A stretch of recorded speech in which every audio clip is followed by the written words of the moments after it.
Good morning बच्चों। आज हम लोग हिंदी व्याकरण के पाठ 3 संधि से हम लोग प्रश्नोत्तर का कार्य करेंगे। बच्चों, अभी तक हमने पाठ 3 संधि में आपको संधि के बारे में पूरा परिचय दिया। ठीक है बच्चों, उसमें हमने आपको स्वर संधि के 5 प्रकार के बारे में बताया था। ठीक है, तो अब हम इसके बाद आपको आज प्रश्नोत्तर कराने जा रहे हैं। ओके बच्चों, तो आप इसे देखकर साफ और सही रूप से अपनी कॉपी पर लिखेंगे। मात्राओं का विशेष रूप से ध्यान रखेंगे। ठीक है बच्चों, पहला प्रश्न है, संधि किसे कहते हैं?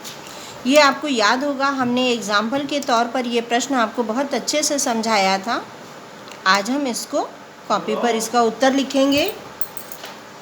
पहले शब्द के अंतिम वर्ण और दूसरे शब्द के पहले वर्ण के मेल से जो परिवर्तन आता है उसे संधि कहते हैं।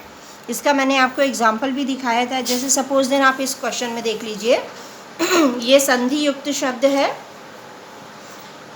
और ये मैंने इसका विच्छेद करके दिखाया है। इस एग्जाम्पल को अगर हम इससे को रिलेट करते हैं तो पहले शब्द के अंतिम वर्ण, जब हमने इसको विच्छेद किया है तो पहले शब्द के अंतिम वर्ण और दूसरे शब्द के पहले वर्ण के मेल से जो परिवर्तन होता है उसे संधि कहते हैं। ये मैंने आपको एग्जाम्पल पे पहले भी समझाया था, तो इस तरह से आपको याद करने में आराम रहेगा, अच्छे से याद हो जाएगा, इसमें कोई गलतियाँ नहीं आएंगी।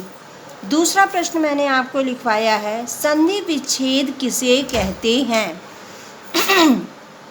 उत्तर है, संधि विच्छेद मतलब विच्छेद करना।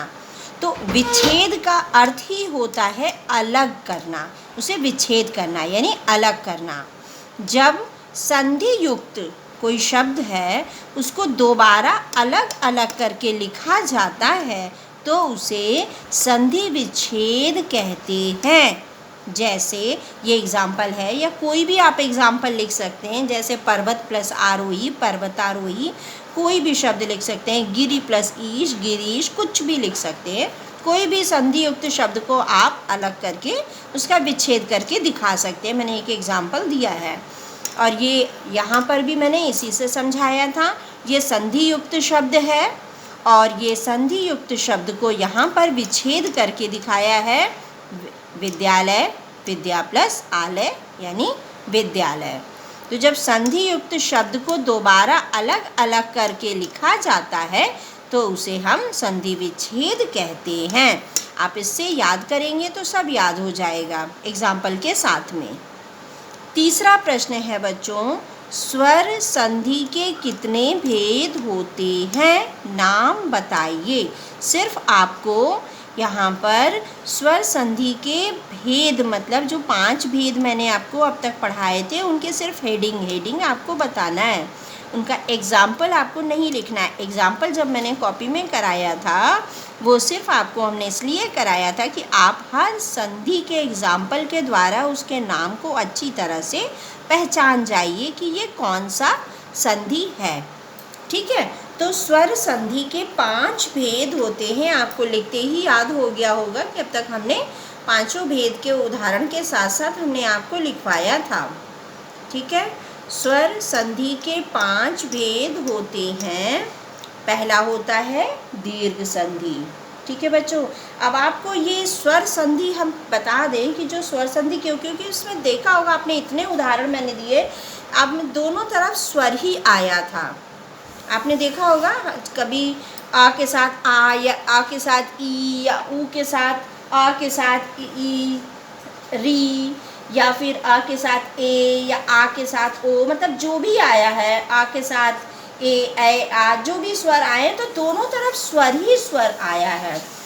जो पहला और दूसरा, जैसे विद्या आ, तो इस तरह से दोनों तरफ से स्वर आया है। ये इसीलिए कि जब दो स्वरों के मेल से शब्द में जो विकार या परिवर्तन आता है वही होता है स्वर संधि। तो इसमें दोनों तरफ आपने देखा होगा कि स्वर का ही मिलाप हुआ है। इसीलिए ये स्वर संधि कहलाता है। आपने स्वर संधि के बारे में बता दिया। स्वर संधि के 5 भेद होते हैं। दीर्घ संधि, ये मैंने आपको पढ़ा दिया था। दीर्घ संधि क्या होता है, जो ये एग्जाम्पल है वो भी हमारा दीर्घ संधि का ही है। फिर दूसरा है गुण संधि, गुण संधि। तीसरा है वृद्धि संधि। चौथा है यण संधि और पांचवा है अयादि संधि। तो ये पांचों सिर्फ आपको अब नाम के रूप में ही याद करना है। तो ये 3 प्रश्नों का उत्तर बच्चों करा दिया है हमने।